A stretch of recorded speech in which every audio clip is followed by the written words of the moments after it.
Hello everyone. आज के इस वीडियो में हम व्हीट स्टोन प्रिंसिपल के बारे में डिस्कस करेंगे और साथ में व्हीट स्टोन प्रिंसिपल से सॉल्व होने वाले न्यूमेरिकल को भी सॉल्व करेंगे। सबसे पहले आप ये समझिए कि जो व्हीट स्टोन ब्रिज होता है एक इतना इम्पॉर्टेंट टूल है, इतना यूजफुल टूल है कि इसकी मदद से हम लोग किसी भी अननोन रजिस्टर के रेजिस्टेंस को बहुत ही प्रिसाइजली कैलकुलेट कर सकते हैं। प्रिसाइजली का मतलब एक्यूरेटली कैलकुलेट कर सकते हैं। अगर कोई हमारे पास अननोन रेजिस्टेंस है, उस अननोन रेजिस्टेंस को हमको कैलकुलेट करना है तो व्हीट स्टोन ब्रिज बड़ा ही सिंपल और बड़ा ही यूजफुल टूल होता है। ये व्हीट स्टोन ब्रिज क्या है? ये असल में एक ऐसा कुछ 5 रजिस्टर्स का ब्रिज होता है। ऐसा देखें, ऐसा कुछ 5 रजिस्टर्स का ब्रिज होगा, ठीक है। और इस 5 रजिस्टर्स के ब्रिज में कंडीशन ये होती है कि अगर 5 रजिस्टर्स कुछ इस तरह से कॉम्बिनेशन में जुड़े हुए हों, उस कंडीशन में अगर इनके रेजिस्टेंस के रेशियोज क्या होंगे, इक्वल होंगे। जो रेजिस्टेंसेस लगे हुए हैं, अगर रेजिस्टेंसेस के रेशियो इक्वल होंगे तो उस कंडीशन में ये जो बीच वाला R5 रजिस्टर लगा हुआ है जो कि गैल्वेनोमीटर है, उसमें करंट कितना हो जाएगा? 0।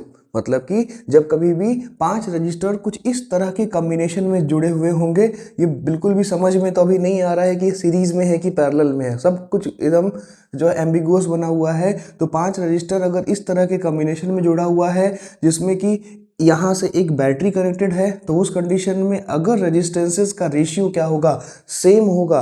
तो उस केस में इस 5वें वाले रजिस्टर में, इस R5 में करंट कितना हो जाएगा? 0 हो जाएगा।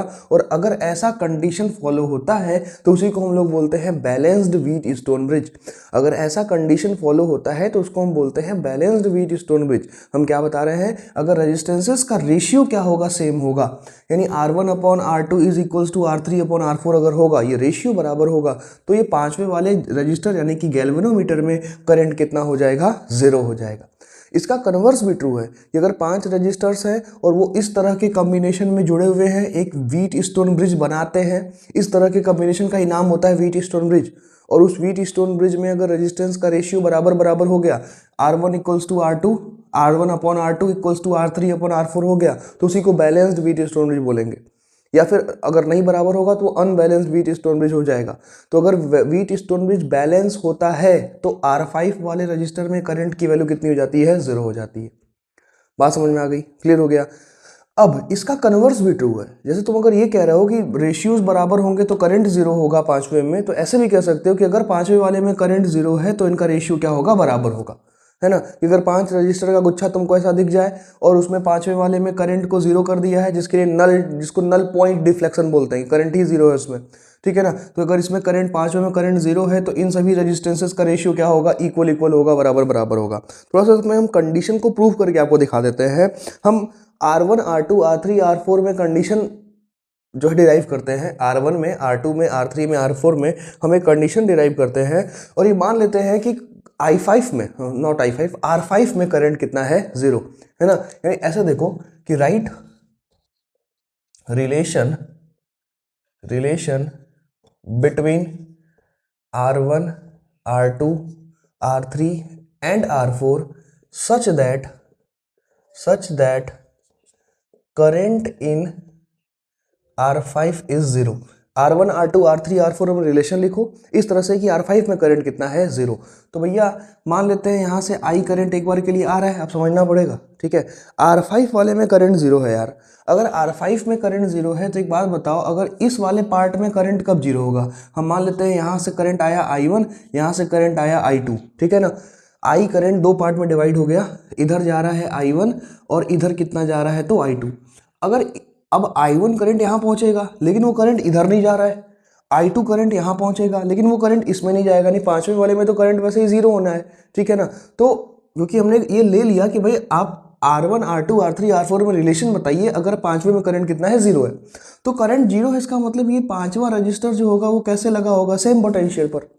5वां रजिस्टर, जैसे फॉर एग्जांपल अगर हमने यहाँ पर V वोल्ट की बैटरी लगा दी, तो अगर हम इस वाले पॉइंट का पोटेंशियल 0 मानेंगे तो ये कितना हो जाएगा? V हो जाएगा। ये V होगा तो इस वाले पॉइंट का पोटेंशियल भी कितना होगा? V होगा। और अगर ये 0 है तो यहाँ पर भी कितना होगा? 0 होगा। वो तो ठीक है सर, लेकिन अगर यहाँ और यहाँ करंट फ्लो नहीं कर रहा है, इसका मतलब है कि पोटेंशियल सेम पोटेंशियल पर है। करंट हमेशा हायर से लोअर पोटेंशियल पर फ्लो करता है, तो ये भी x हो गया, ये भी मान लिया हमने x हो गया, कोई दिक्कत वाली बात नहीं है। अब देखो करंट क्या करेगा। करंट I1 करंट यहाँ पर आएगा लेकिन पूरा इसमें चला जाएगा, क्योंकि इस वाले आर्म में तो करंट आना ही नहीं है, गैल्वेनोमीटर का डिफ्लेक्शन तो जीरो रहेगा, करंट इसमें जीरो है, तो जो करंट यहाँ से आएगा वो I1 करंट इधर चला जाएगा, ठीक है। जो I2 करंट आएगा वो इधर ना जाके पूरा का पूरा क्या होगा, इधर चला जाएगा, ऐसे हो जाएगा। पहले देख लीजिए, इतना ओके करिए फिर आगे बढ़ा जाए। सही है सर, ठीक है, बात समझ में आया, आगे बढ़ा जाए। ठीक सर, कोई दिक्कत नहीं। तो इतना अगर आपको समझ में आ गया, तब हम यहाँ पर जा रहे हैं, थोड़ा सा यहाँ देखो, जहाँ से करंट एंटर करेगा पॉजिटिव, जहाँ से एग्जिट करेगा नेगेटिव, रजिस्टर में जहाँ से एंटर किया पॉजिटिव, जहाँ से निकला वो नेगेटिव, यहाँ से एंटर किया ये क्या हो जाएगा पॉजिटिव, यहाँ से एग्जिट हुआ नेगेटिव, ये एंटर किया पॉजिटिव, ये क्या हो गया आपका नेगेटिव।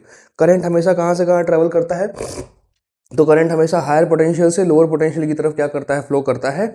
अब यहाँ पर हम क्या करते हैं, सभी के क्रॉस ना पोटेंशियल डिफरेंस लिखते हैं, मतलब ओम्स लॉ यूज करने वाले हैं हम। याद करो ओम्स लॉ क्या होता था, V is equals to I R, जहाँ पर V पोटेंशियल डिफरेंस होता था। जरा बताओ R1 के क्रॉस पोटेंशियल डिफरेंस कितना है, V माइनस एक्स, देखना V minus x R1 into current कितना है, I1 इंटू R1। इसमें किसी को दिक्कत नहीं होगी कि सर यहाँ पर आपने ओम्स लॉ लगा दिया कि पोटेंशियल डिफरेंस बराबर करंट इंटू रेजिस्टेंस, तो V minus X is equals to current है I1, रेजिस्टेंस है R1। फिर नीचे वाले में लगा दो वही चीज़, सेम चीज़, क्या लगाओगे, V minus X, potential difference यार हायर से lower, V minus X is equals to current कितना है इसमें, I2 इंटू R2। अगर एक बार के लिए इसको 1 मान लें, इसको 2 मान लें, और 1 2 को कंपेयर करेंगे तो ये भी V माइनस एक्स है, ये भी V माइनस एक्स है, तो I1 R1 जो होगा सर आपका वो किसके बराबर आ जाएगा, I2 R2 के बराबर आ जाएगा। आएगा कि नहीं आएगा, यहाँ से भैया R1 अपॉन R2 निकाल लो, जिसकी वैल्यू कितनी आ गई, देखो यहाँ से I2 अपॉन I1, इसको इक्वेशन नंबर हम क्या मान लेते हैं, एक बार के लिए A मान लेते हैं। यही सेम काम अब हम इस वाले में ओम्स लॉ लगा लेते हैं, तो करंट हमेशा हायर से लोअर, अरे यार करंट अगर यहाँ से यहाँ फ्लो कर रहा है तो पक्का V क्या होगा, हायर पोटेंशियल होगा, और X क्या होगा, लोअर पोटेंशियल होगा। और इस वाले R में करंट X से जीरो फ्लो कर रहा है, तो X क्या हो जाएगा आपका, हायर पोटेंशियल हो जाएगा, और जीरो क्या हो जाएगा आपका, लोअर पोटेंशियल हो जाएगा। तो हम ओम्स लॉ ही तो लगा रहे हैं, तो वहाँ पर अगर आप ओम्स लॉ लगाएं तो आप क्या लिखेंगे, X minus zero is equals to, current वहाँ चेक करिए कितना है, करंट वहाँ पे है I1 और रजिस्टेंस कितना है वहाँ पर R3, कर सकते हैं। सिमिलरली नीचे वाले में देखो x minus zero is equals to current कितना है यहाँ पर सर, I2 इंटू रेजिस्टेंस कितना है R4। सर फिर से अगर बड़े ध्यान से कोई बच्चा देखे इसको, एक बार के लिए हम 3 मान लें और उसको एक बार के लिए हम 4 मान लें, और कोई बालक इसको देखे सर ये भी x माइनस जीरो, ये भी x माइनस जीरो, दोनों बराबर हो जाएगा, यानी कि सर I1 R3 बराबर होगा I2 R4 के। तो सर यहाँ से अगर हम एक बार के लिए R3 अपॉन R4 निकालें तो that R3 upon R4 is equals to कितना हो गया, I2 अपॉन I1, ये क्वेश्चन नंबर बी हो गया।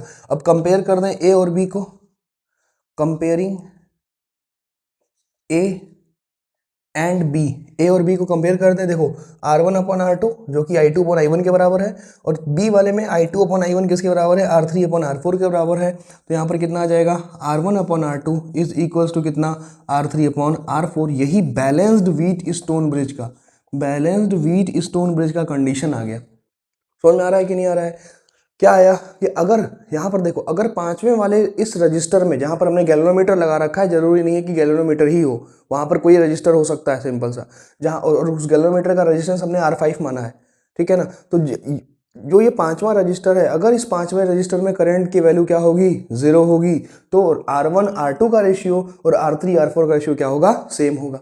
और ये कन्वर्स भी ट्रू है, अगर करंट 0 तो रेशियो बराबर, अगर रेशियो बराबर तो करंट क्या हो गया, 0, ठीक है ना। यहाँ तो हमने करंट को 0 मान के प्रूफ किया है, अगर ये रेशियो भी बराबर होगा, याद रखना, अगर ये रेशियो भी बराबर होता है तो उस कंडीशन में हम ये मानेंगे कि बीच वाले में करंट कितना होगा, 0 होगा, यानी बीच वाले का मतलब R5 में करंट कितना होगा, 0 होगा। यानी कि इफ इसका कन्वर्स भी ट्रू है, उसका उल्टा भी, हमने तो यहाँ पर इसमें करंट को 0 मान के इसको प्रूफ किया ना कि रेशियो बराबर है ना। अगर रेशियो बराबर हो गया, यहाँ लिख रहे देखो, इफ R1 बराबर R1 upon R2 is equals to R3 upon R4, अगर ऐसा है तो विच इम्प्लाइज दैट, ये इम्प्लाई करता है कि जो करंट इन R5 होगा, जो पांचवें रजिस्टर में करंट होगा वो कितना होगा, 0 होगा।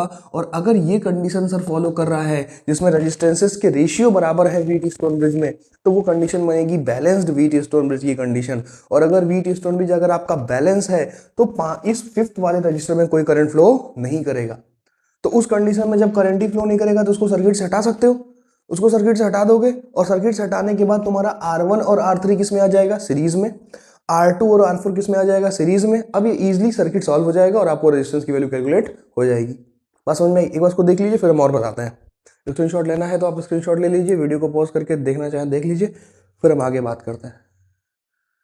समझ गए? अब इसको मिटा देते हैं यार। अब जैसे फॉर एग्जांपल यहाँ इसी में देखो, इसमें क्या हो गया कि इसमें करंट की वैल्यू कितनी हो गई, 0, इस 5वें रजिस्टर में, ठीक है। तो अगर यहाँ पर करंट की वैल्यू 0 हो गई, अब हमको मिटाना पड़ेगा यहाँ पे थोड़ा। तो करंट की वैल्यू अगर यहाँ पर 0 हो गई तो उस पर्टिकुलर कंडीशन में हम क्या करने वाले हैं, तो हम ये करेंगे यहाँ पर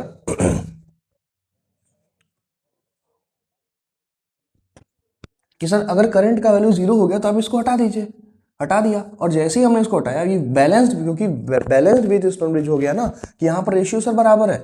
यहाँ पर क्या है सर, यहाँ पर रेशियो बराबर है, यानी कि R1/R2 जो है वो R3/R4 के बराबर हो गया। ये कंडीशन आ गई बैलेंस्ड विद स्टोन ब्रिज की। उसमें जो बैलेंस्ड विद स्टोन ब्रिज की आ गई, उसमें 5वां रेजिस्टेंस में जो करंट होगा वो करंट कितना होगा, 0। तो जब करंट ही नहीं फ्लो कर रहा है तो रेजिस्टेंस की कोई वैल्यू ही खत्म हो गई, हटा दिया रेजिस्टेंस को। अब जरा बताओ, R1 R3 किस में आ गया, सीरीज में, और सिमिलरली R2 R4 भी किस में आ गया, सीरीज में। तो अब R इक्विवेलेंट कैसे निकालोगे, तो अब देखो है क्या, R1 और R3 सीरीज में, और R2 और R4 किस में, मतलब ऐसा देखो, ऊपर क्या है और नीचे क्या है। ऊपर क्या है, R1 और plus R3, R1 plus R3, और नीचे क्या है जरा बताओ, R2 प्लस R4, क्योंकि सीरीज में तो सीधे जुड़ जाता है। R1 प्लस R3, नीचे क्या है, R2 प्लस R4। तो R इक्विवेलेंट, दो रजिस्टर पैरेलल में है, तो क्या होगा formula, R1 into R2 upon R1 plus R2 जानते होंगे आप, तो लगा दीजिए R1 plus R3 multiplied by R2 plus R4 upon R1 plus R3 plus R2 plus R4। समझे, इक्विवेलेंट रेजिस्टेंस निकल गया। यही था आपका wheat stone bridge. Wheat stone bridge, तो आप समझ लीजिए कि जब कभी भी आपको 5 रजिस्टर का ऐसा कुछ एक ब्रिज दिखे, है ना, और उस ब्रिज में अगर R1 और R2, R3 और R4 का रेशियो इक्वल है, तो 5th वाले रजिस्टर में करंट कितना हो जाएगा, 0। वो condition balanced Wheatstone bridge condition कहलाएगा। Balanced Wheatstone bridge condition में 5वें रजिस्टर को आप वहां से हटा दीजिएगा और नॉर्मल सर्किट को आप सॉल्व कर लीजिएगा। अब आपको एक टिप देते हैं यहाँ पर, और क्वेश्चन आपको एक दो करवाते हैं। याद रखना एक बात, क्या बात ये है कि जब कभी भी तुमको 5 रजिस्टर का गुच्छा दिखे, तुमको 5 रजिस्टर्स का ग्रुप दिख रहा है और देख के कुछ भी समझ में नहीं आ रहा है कि वो सीरीज में है कि पैरेलल में है, तो सबसे फर्स्ट थॉट, सबसे पहला थॉट किसका आना चाहिए, व्हीट स्टोन ब्रिज का आना चाहिए। समझे ना, हम ये कह रहे हैं कि अगर आपको तुमको 5 रेजिस्टेंस का एक ग्रुप दिख रहा है और जिस ग्रुप को देखकर कुछ भी समझ में नहीं आ रहा है कि वो सीरीज में होगा कि पैरेलल में होगा, तो भैया ये तुम सबसे पहले सोचो कि वो एक व्हीट स्टोन ब्रिज तो नहीं है। 90% चांस होता है कि वो व्हीट स्टोन ब्रिज ही निकल जाएगा। ठीक बात है ना। कैसे सवाल होंगे, इस तरह से। आइए शुरू करते हैं, क्वेश्चन देख लेते हैं।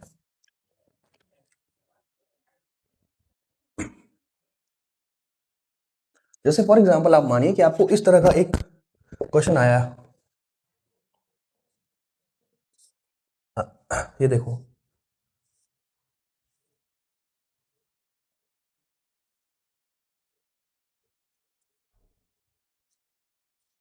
सब मान लो आर है, आर आर आर।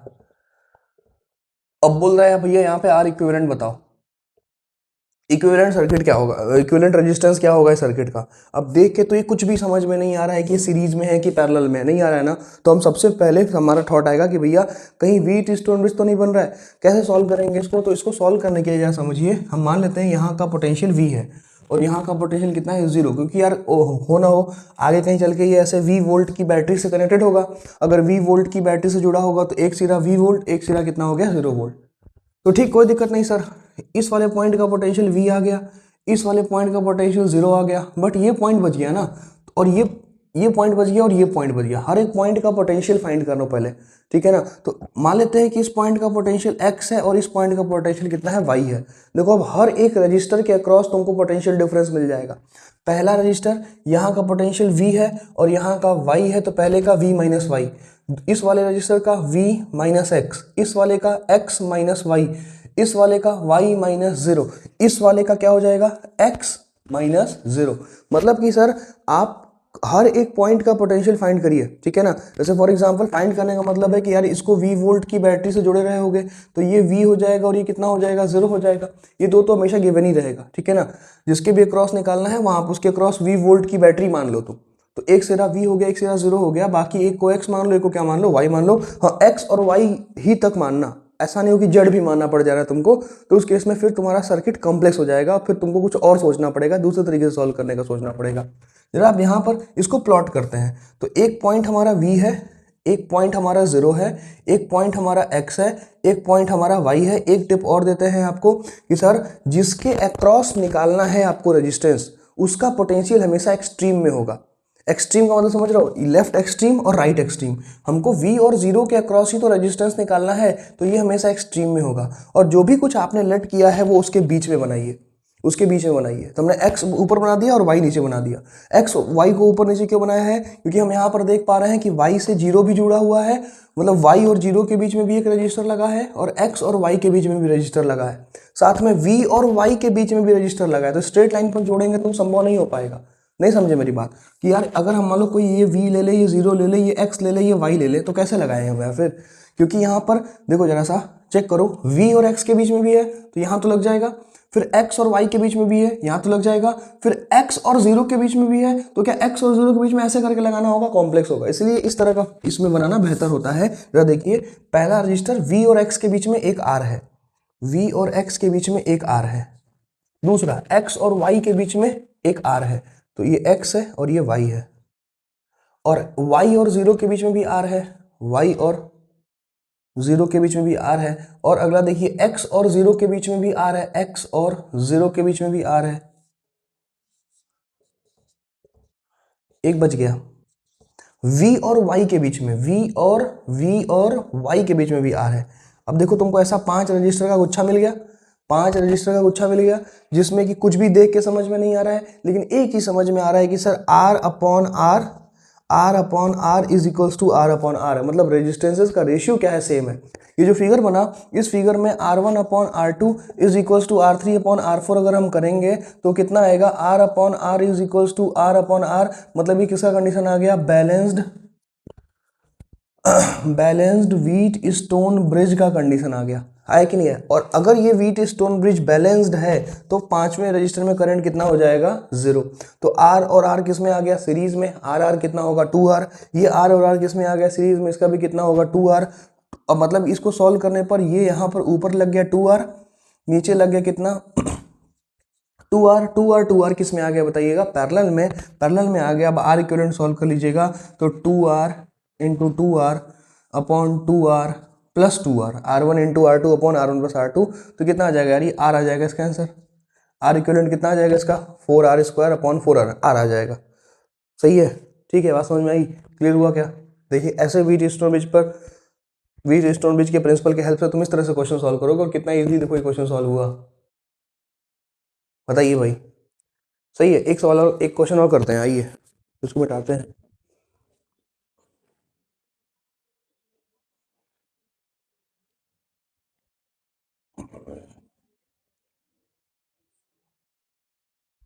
एक सवाल और सॉल्व कर लेते हैं, उससे पक्का पक्का हो जाएगा ये कॉन्सेप्ट।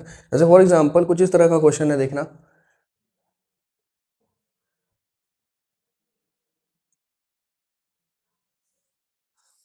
यहाँ हर जगह आर आर रजिस्टर दिया हुआ है। एक बार वीडियो को पॉज करके ट्राई जरूर करना खुद से करने का, तभी बात बनेगी। सभी रेजिस्टेंस आपको यहाँ पर आर आर दिया हुआ है, और ये एक पॉइंट ए है और ये एक पॉइंट बी है। ए और बी के बीच में आपको आर ए बी फाइंड करना है, equivalent resistance between A and B. Video pause करके एक बार ट्राई कर लीजिए, फिर हम बताते हैं। वीडियो पॉज करके ईमानदारी से एक बार प्रयास कर लीजिए, फिर हम बताते हैं। चला जा, ठीक है, आपने ट्राई किया होगा, बताएं। यहाँ देखो भाई, कैसे करोगे, सबसे पहले जान लो कि जिसके क्रॉस निकालना है, ए बी के क्रॉस निकालना है, तो ए बी के क्रॉस मान लो V वोल्ट की बैटरी लगी हुई है, तो इस वाले पॉइंट का पोटेंशियल V हो गया, इस वाले पॉइंट का पोटेंशियल 0 हो गया। इसके बाद जो पॉइंट बचा तुमको उसका पोटेंशियल मानना पड़ेगा।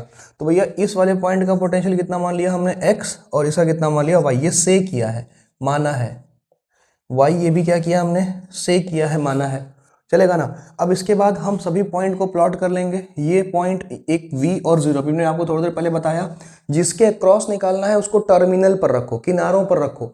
v और 0 के क्रॉस निकालना है, और v जो है a पॉइंट को करेस्पॉन्ड कर रहा है, और b जो है वो o वाले, मतलब 0 जो है वो b वाले पॉइंट को करेस्पॉन्ड कर रहा है। जिसके क्रॉस निकालना है उसको कहाँ पर रखो, टर्मिनल पर, और जो तुमने लेट किया है वो उन दोनों के बीच में, ये मान लो x हो गया, ये मान लो आपका क्या हो गया, y हो गया।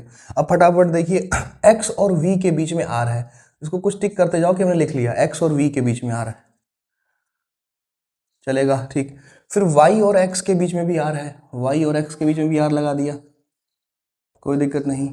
फिर y और v के बीच में r है, y और v के बीच में भी r है, ये लगा दिया, y और v के बीच में भी r था।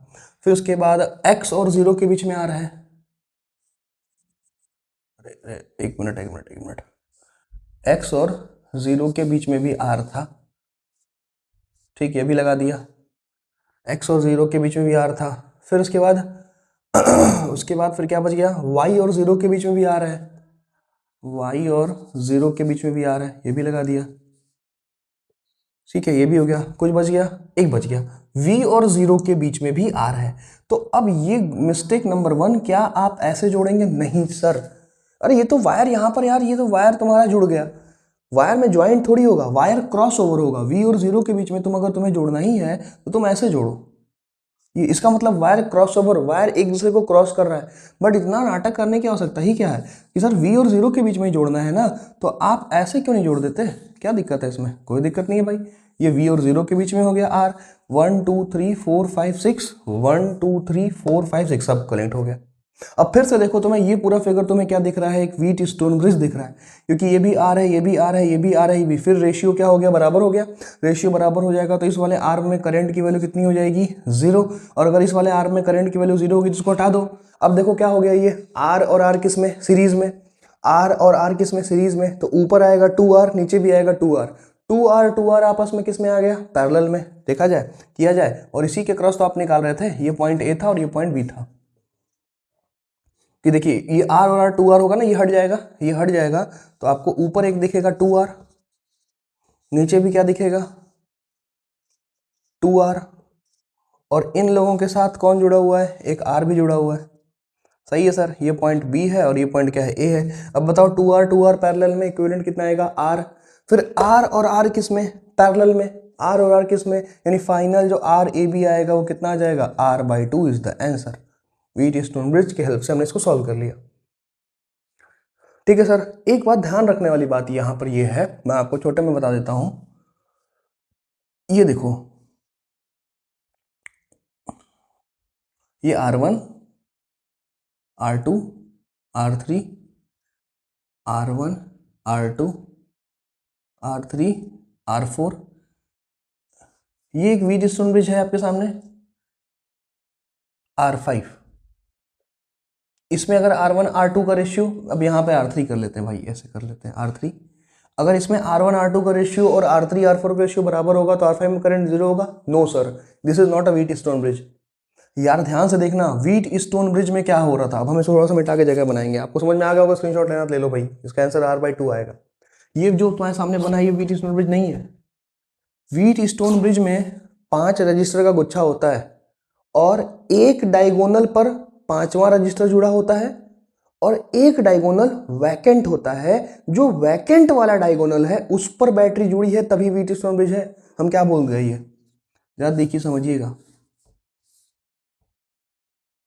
देखिए ये 5 रजिस्टर ऐसे जुड़ा है, ये R1 है, ये R2 है, ये R3 है, ये R4 है, ठीक है ना सर।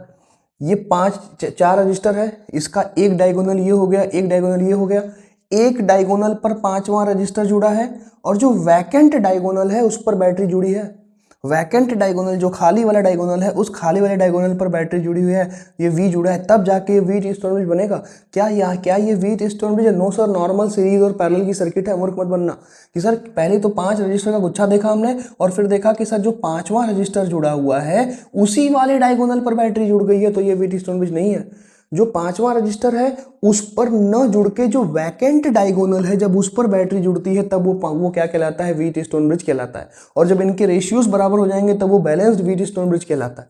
तो ये नॉर्मल सीरीज पैरेलल की सर्किट है, not a Wheatstone bridge, not a Wheatstone bridge. ये व्हीट स्टोन ब्रिज नहीं है भाई, ये नहीं है व्हीट स्टोन ब्रिज, ये नॉर्मल सीरीज पैरेलल है। R1 R2 किस में हो गया, सीरीज में, R3 R4 किस में हो गया, सीरीज में, और ये तीनों एक दूसरे किस में हो जाएंगे, पैरेलल में। समझ गया, क्लियर हुआ? होपफुली आपको पूरा वीडियो अच्छे समझ में आया हो। ना आया हो तो आप एक बार इसको पीछे करिए, फिर से देख लीजिए, और अगर आपको समझ में आ जाए तो वीडियो को लाइक करिए, शेयर करिए, सब्सक्राइब करिए, कमेंट करके लिखिए, हमें बताइए आपको ये वीडियो कैसा लगा, कितना बेनिफिशियल है ये वीडियो आपके लिए। एक नए कॉन्सेप्ट के साथ अगले वीडियो में आपसे फिर से मिलेंगे, तब तक के लिए बाय बाय।